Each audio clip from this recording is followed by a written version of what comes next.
Welcome to my channel Bithika's home kitchen. আজকে আমার recipe পনির দিয়ে ছোলার ডাল। তো চলো আমি তোমাদের দেখাবো কী কী উপকরণ আমি নিয়েছি। সবার প্রথমে দেখো ছোলার ডাল নিয়েছি 250 গ্রাম। আমি দুটো সিটি মেরে নিয়েছি, রাত্রেবেলা ভিজিয়ে রেখেছিলাম। দেখো সুন্দর একদম এরকম গোটা গোটা রয়েছে, অথচ দেখো সেদ্ধ হয়ে গেছে। এরকম ডালটা সেদ্ধ করলে খেতে খুব ভালো লাগে। আর নিচে এখানে পনির, দেখো 1 বাটির পনির ছোটো ছোটো কিউব করেছি আমি, যেহেতু ছোলার ডাল আমি দেবো। দেখো একদমই ছোটো ছোটো করেছি। নিচে এখানে ছোটো ছোটো করে টুকরো করা আলু একটা বড়ো সাইজের। নিচে এখানে নারকেল কোড়া, নারকেল কুচি। নিচে এখানে চিনি, কাজু বাদাম, 3টে গোটা কাঁচা লঙ্কা, আর ফোড়নের জন্য আদা। আর এখানে নিয়েছি জিরের গুঁড়ো, ধনের গুঁড়ো, হলুদ গুঁড়ো, এগুলো সব আমার ভাজা। আর এখানে নিয়েছি জিরে, গোটা জিরে ফোড়নের জন্য, তেজপাতা, গোটা শুকনো লঙ্কা 2টো, আর হিং। আর এখানে নিয়েছি সর্ষের তেল, নুন আর ঘি। তো চলো আমি রেসিপিটা শুরু করব। দেখো এখানে আমরা কড়াই বসিয়ে দিয়েছি। কড়াইটা গরম হয়ে গেছে, এবার আমি সর্ষের তেল দিয়ে দেবো।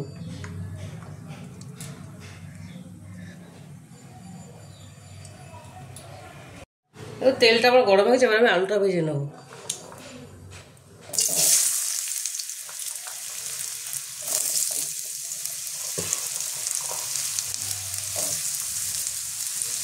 নুন দিয়ে দেবো। আলুটা আমি লাল লাল করে ভাজবো, যেন অর্ধেকটা সেদ্ধ হয়ে যায়।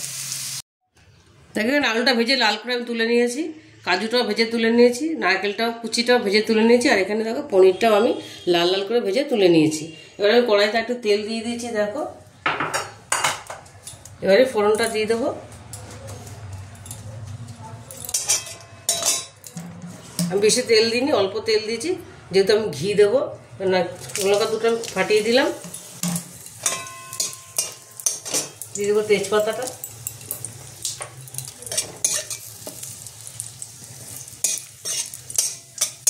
দিয়ে দেবো গোটা জিরেটা, দিয়ে দেবো হিং দিয়ে দিলাম। এবার আমি দিয়ে দেবো আদাটা, আদা ফোড়নটা দিয়ে দিলাম। আদাটা একটু ভাজা হয়ে যাবে। দেখো আদাটা ভাজা ভাজা হয়ে গেছে। এবার আমি নারকেল কোড়াটা দিয়ে দেবো। নারকেল কোড়াটা আমি হালকা ভেজে নেবো। ভাজা ভাজা হয়েছে, এবার আমি ডালটা দিয়ে দেবো। দেখো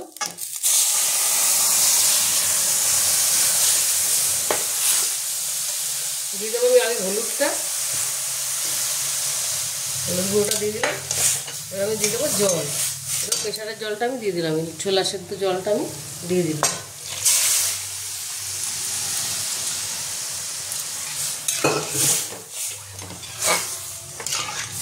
পরিমাণ মতো আমি জল দিয়ে দিলাম। এবার আমি দিয়ে দেবো এই মশলাগুলো, জিরে গুঁড়ো আর ধনের গুঁড়ো, ভাজা জিরে গুঁড়ো, ভাজা ধনের গুঁড়োটা, আর দিয়ে দেবো নুন পরিমাণ মতন। আমার সেদ্ধতে নুন দেওয়া ছিল, আমি অল্প করে দেবো, পরে আবার লাগলে দেবো। আর দিয়ে দেবো চিনিটা, পরিমাণ মতো চিনি দিয়ে দেবো। ছোলার ডাল যাতে একটু মিষ্টি মিষ্টি লাগে, এই যে একটু মিষ্টি মিষ্টি হয় এটা। এবার আমি দিয়ে দেবো এখানে আলুটা। দেখো এই ভাজা সবগুলো আমি দিয়ে দেবো, আলু, কাজু আর নারকেল কুচিটা।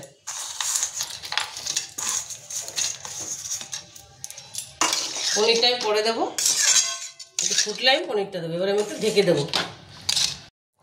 দেখো ডালটা আমার হয়ে এসছে, এবার আমি পনিরটা দিয়ে দেবো। পনিরটা লাস্টে দেবো, তাহলে ভেঙে যাওয়ার চান্স থাকে। এবার আমি ঘি দিয়ে দেবো। পনিরটা দিয়ে খুব বেশি ফোটাবো না, এবার ঘিটা দেবো।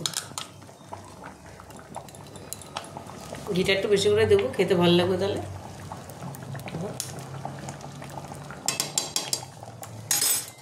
এটা আমার হয়ে গেছে। এবার আমি গ্যাসটা বন্ধ করে দেবো। বন্ধ করে এটা আমি ঢেকে রাখবো। ঘি দিয়েছি যেহেতু, ঢেকে রাখলে সেন্টটা ভালো হবে। দেখো আমি ছোলা ডালের সঙ্গে লুচি ভেজে নিয়েছি। দেখো ছোলার ডালের সঙ্গে আমি লুচি দিয়ে নিয়েছি। দেখো এটা এই ছোলার ডালটা তোমরা একবার বানিয়ে দেখো, ভীষণই ভালো হয় খেতে। এই পনির দিয়ে খুবই ভালো লাগে খেতে। তোমরা একবার বানিয়ে দেখো। যদি রেসিপিটা তোমাদের ভালো লেগে থাকে তাহলে আমাকে লাইক, শেয়ার আর সাবস্ক্রাইব করতে ভুলবে না।